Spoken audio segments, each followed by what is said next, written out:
مين شايفه أسطورة الأهلي على مر التاريخ وليه؟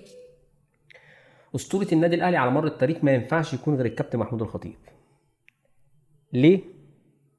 الكابتن محمود الخطيب كلاعب هو حدوته، هو أحرف من لمس الكورة في تاريخ الكورة المصرية، أفضل من لمس المستديرة كلاعب كورة.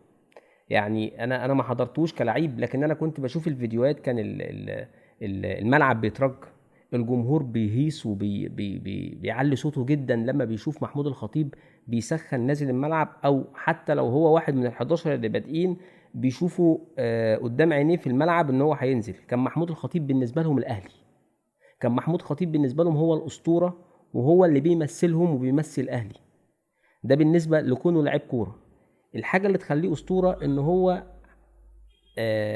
مش تصادمي خالص، بيحب كل الناس، وعنده عامل علاقات كويسه جدا مع الاسماعيلاويه، مع المصراويه، مع المحلويه، مع كل جماهير الكره المصريه.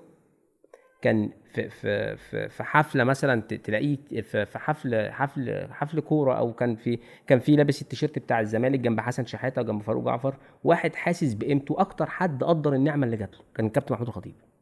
اكتر حد قدر النعمه اللي ربنا سبحانه وتعالى اختصوا بيها كان الكابتن محمود الخطيب. وبعد كده اخد الموضوع بقى من عضو مجلس اداره، ثم تانية عضو مجلس اداره، بعد كده امين صندوق، بعد كده نائب رئيس، بعد كده رئيس. غير ان هو اشتغل شويه في الاعلام، غير الاكاديميه بتاعته، غير الاعلانات اللي كان بيعملها. هو اكتر حد استفاد من حب جماهير النادي الاهلي، ونمى الحب ده الاجيال. يعني الجد بيحب محمود الخطيب، الابن بيحب محمود الخطيب، الحفيد بيحب محمود الخطيب.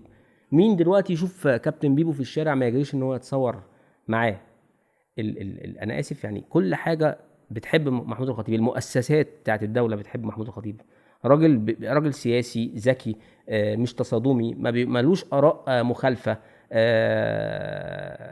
يعني حبيب كل الاطياف، حتى المشايخ، حتى الرموز الدينيه تحب محمود الخطيب.